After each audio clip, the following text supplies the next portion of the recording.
So starting out here at the 104th Illinois Monument at Chickamauga, this is on the left end, the extreme left end of the Union line.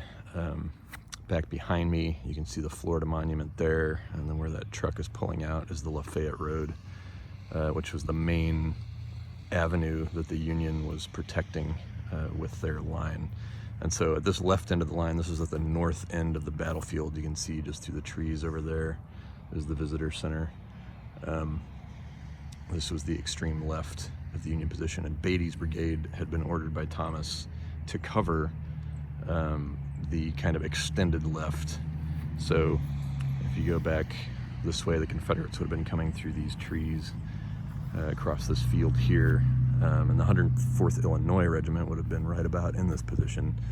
And again, this is part of Beatty's brigade, and he was moved up here early in the morning on the 20th, and already was questioned the order and said, I don't have enough men to cover this ground. I only have 4 regiments and 2 batteries, and this is a much longer position than those men can cover. And so moving over to the south along Lafayette Road, the rest of the Union line would have been down back that way, and they were relatively well positioned there. They'd put up some makeshift breastworks and things, and had established a pretty strong line that ended up repulsing most of the Confederate attacks that hit that portion of the line. But this open left flank was very vulnerable, and indeed the Confederates hit it with, I think, a division. It would have been part of Breckinridge's troops.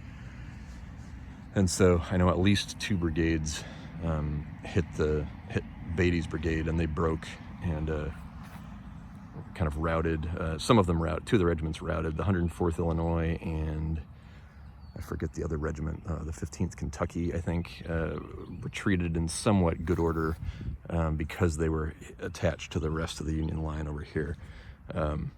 So they were able to retreat in a little bit more orderly fashion than the 2 Indiana regiments on the far left of the line. So it was interesting to see the 104th Illinois Monument here, just because they didn't last very long out here, because they realized very quickly that it was an untenable position. And there was something like, I think, 15 Confederate regiments in that first assault on the left here, and so yeah, the 4 Union regiments just had no chance.